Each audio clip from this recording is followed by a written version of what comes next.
Hi Marianne. Alright, so here is your past life spread, and what we're going to do is we're going to look at where we are, what you did with the majority of your time, an important day with the relationship and feelings involved, another important day, the death, and the lesson learned, and we'll try to get hints of time throughout. And so basically all I'm going to do is relay to you the images and impressions I'm getting, and your job is going to be to try to make connections where you can from what we're looking at here to your current life, and I'll try to help however I can.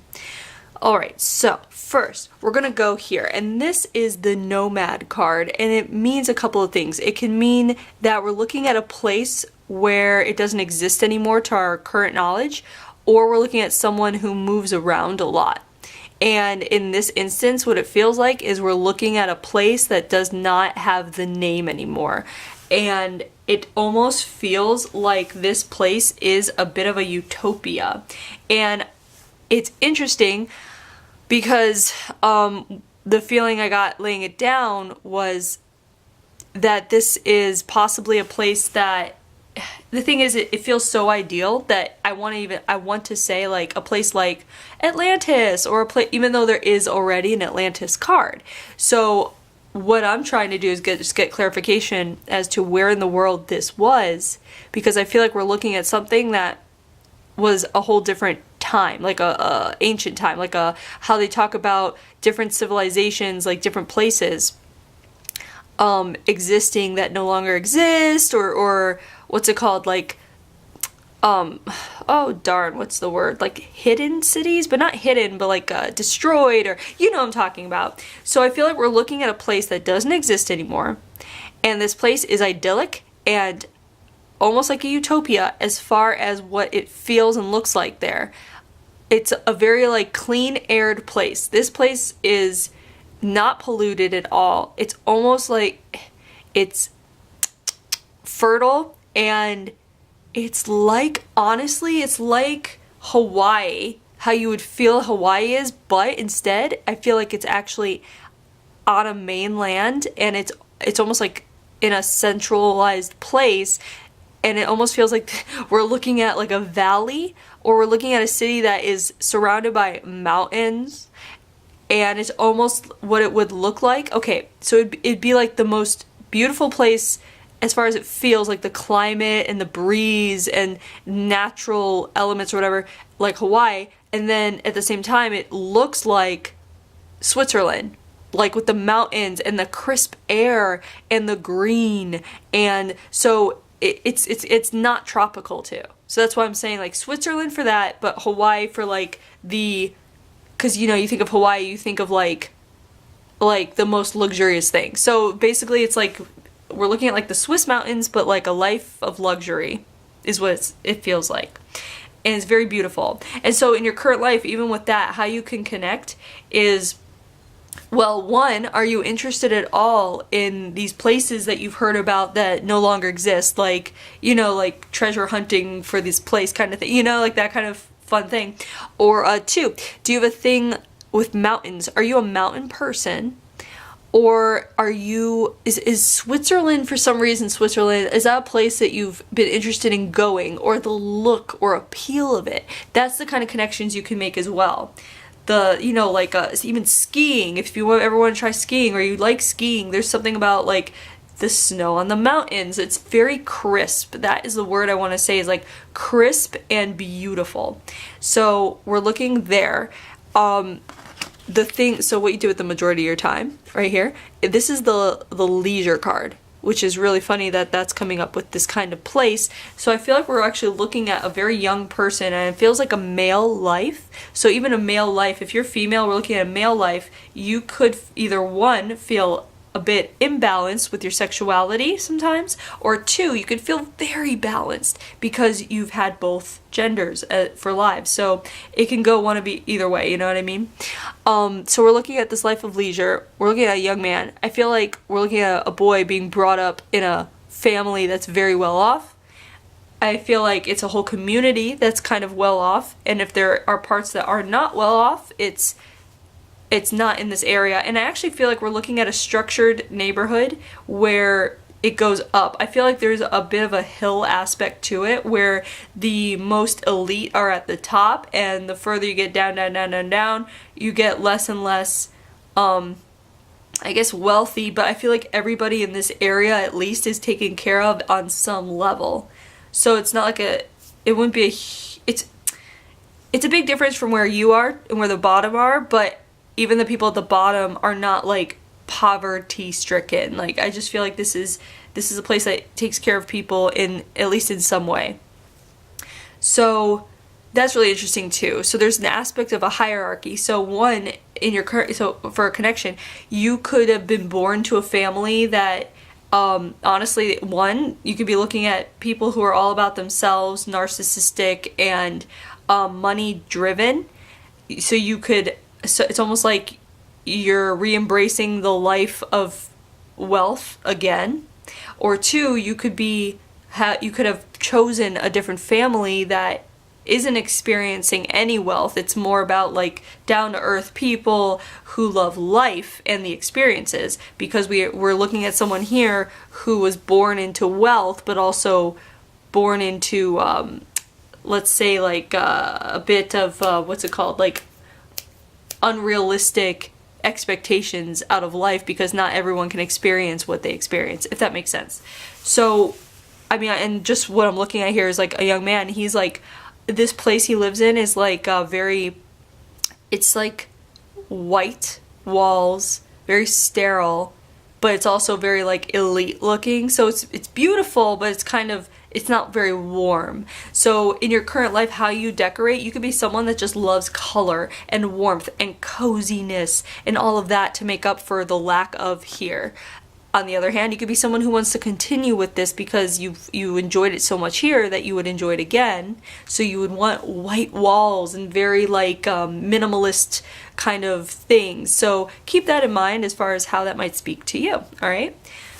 So let's see, and I'm also seeing someone who is a bit like there's no direct path that he's on. He doesn't know what he wants to do when he's older. He's lazing about. But he can't help it. He's born into this. It's almost expected of him. So this isn't a bad thing. It's just something he has to, like, I feel like it's something he has to like learn to get out of, this pattern. So in your current life too, if you find that you could be lazy sometimes, it's not bad. It's just, an observation of personality.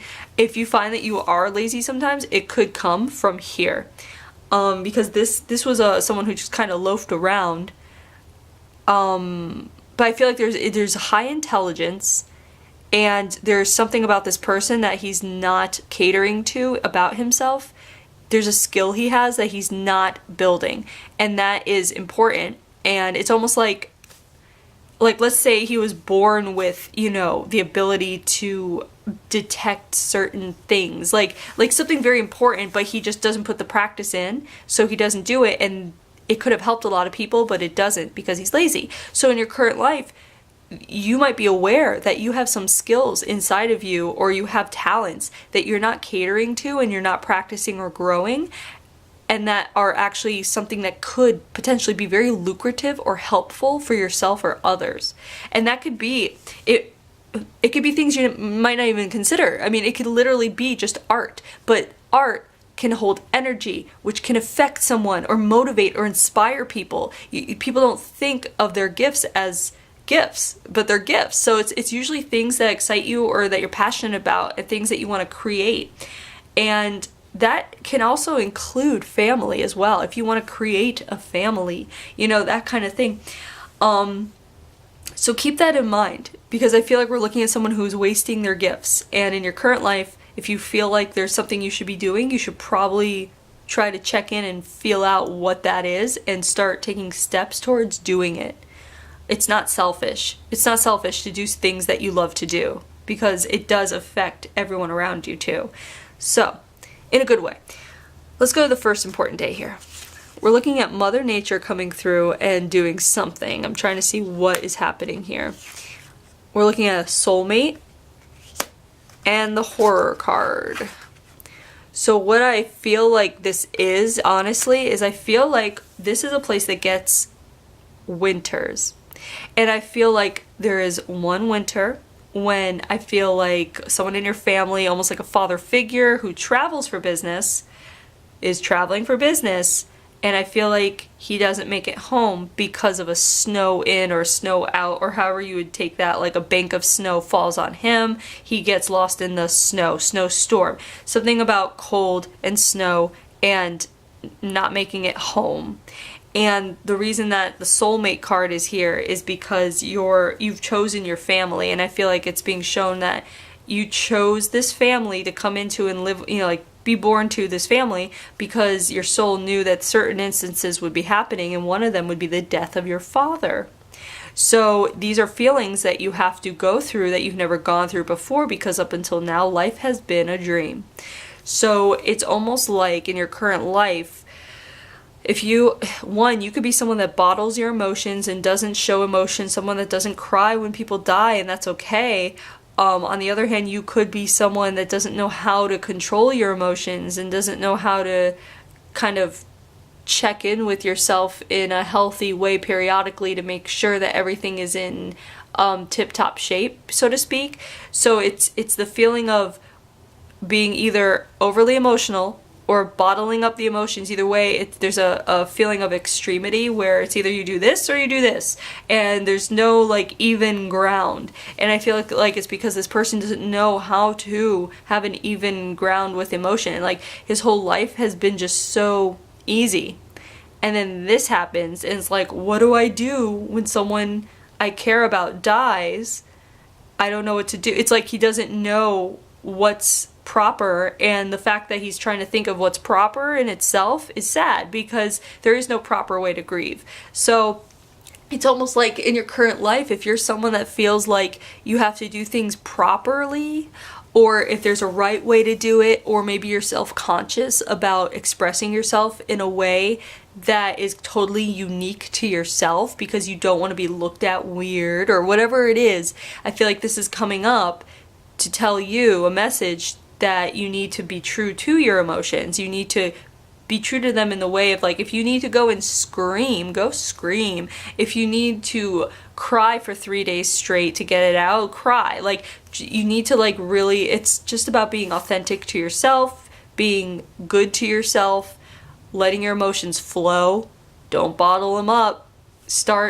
When you start going into your emotions and like understanding why you react a certain way, and that you can react even certain ways, that opens you up to a lot. Like a lot of stuff happens when you are more honest with yourself and more expressive with your authentic self.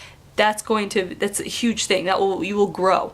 So I feel like that's coming up for that reason. If that speaks to you, wonderful.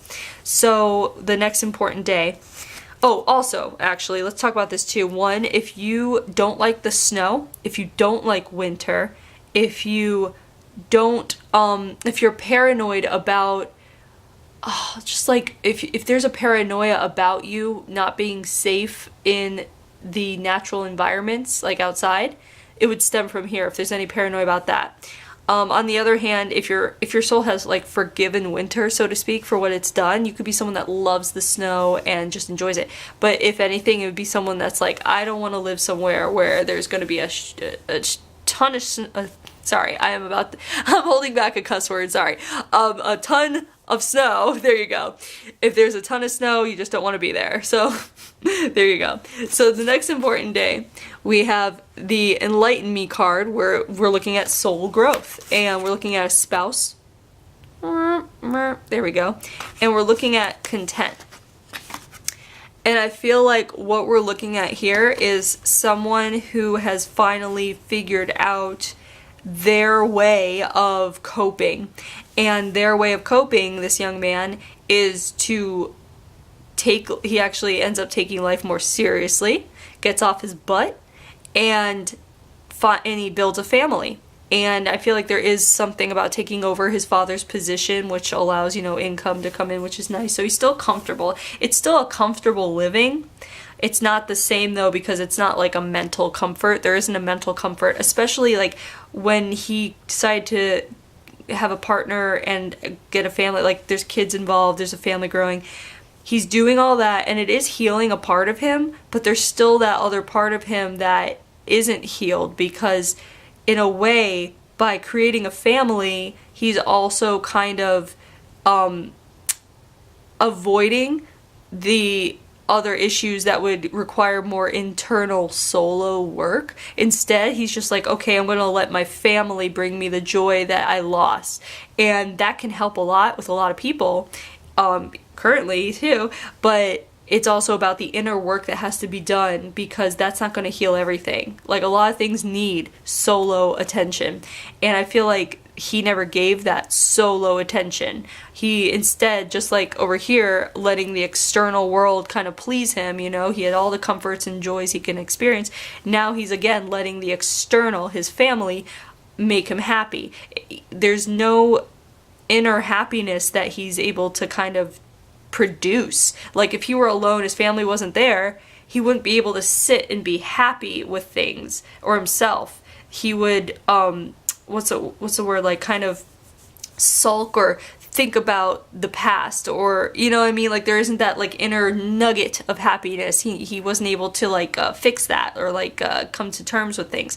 So in your current life, I feel like there's that message would be coming up, because it's so important for you to find that internal nugget of happiness, that no matter what's happening around you, if you're left alone and you sit down with yourself only, you'd still be able to have a happy thought and be happy. And I feel like that's really important, because when you get to that point, then everything else falls into place. Because no matter what, if you're able to sit and be happy with your own self, your own mind, your own life, without other people causing the joy, or, you know what I mean, if you can find the joy within and sit with that, that is very sustaining. That is what gets you through everything. So it's almost like a message to not rely on external things. Even, it doesn't even have to be people, it could be material things, you know, it's just external things outside of yourself. Stop relying on those things and do a little of the internal work. Even if you think you're someone that is happy on the inside, at least double check with yourself. At least, like, you know, take a moment to be still and silent and assess yourself and make sure it's there, because that's really important. And when you have that, you can do anything. That can give you strength for anything. If you can be alone with yourself and be happy with yourself, that can allow you to make any decisions or choices or things you have to do for yourself more. And it's not selfish, it's what's necessary. So I feel like that is what's coming up, and that's coming up for that reason, is to show you here it was all external. In your current life, make sure it's not just the external. Don't just crowd your life with objects and people when you have to do the inner work, if that speaks to you, okay? So here we have the Death card, and we're looking at disease. And I feel like we're looking at a heart disease. I feel like we're looking at someone that has a heart attack. I feel like it has to do with the bottling up of emotions and just the non-expressiveness of authentic self. And I feel like that could have been avoided if he had been able to express himself more authentically and been more in touch with his emotions. And I mean, yeah, we say that men in general have a hard time doing that, but really they don't. Like, if they just are true to themselves, they can really like be emotionally vulnerable and honest with themselves and others quite easily. So I feel like he could have had a different way, and he didn't, and it led to this heart disease. And so I just feel like how that might connect with you in any way is, one, our souls choose our families, right? So one, did you choose to come to this life where you have a genetic disease in your family? Check and see. It doesn't hurt, right? See if anyone else in your family, grandparents, whatever, has had a heart attack or had any heart issues or any of those kinds of things that are known to be genetic. Just check on that, because that would stem from here if you chose to come back to a life where your soul would have the potential of experiencing that again. Also, breathing issues, shortness of breath. So if you have any shortness of breath, or there's something, fatigue. Also fatigue, and I say this a lot with dehydration, but usually with fatigue there's a dehydration to it, an aspect. And I feel like if that's the case, if that speaks to you, drink more water. And all those symptoms, if any of them speak to you, it stems from here.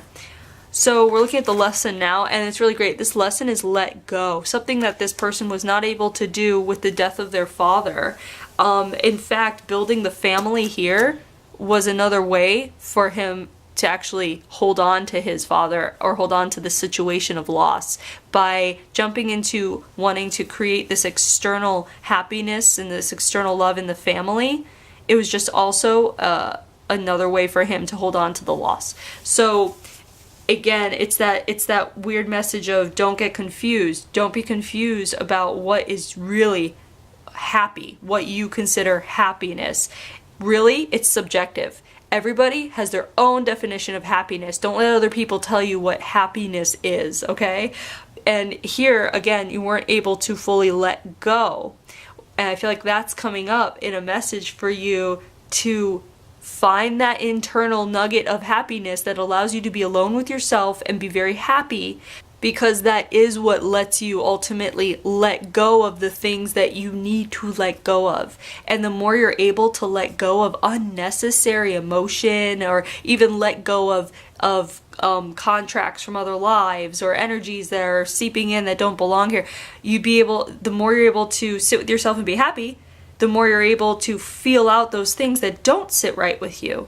And the things that don't sit right with you, then you're able to let go of them. And letting go is just as important as being able to sit and be happy with yourself. As basically, letting go is just as important as holding on to the right things. So it's really about learning what to let go of and what to hold on to. All right? So there's your past life. I hope you enjoyed it. I hope you were able to make connections. And thanks for letting me read you.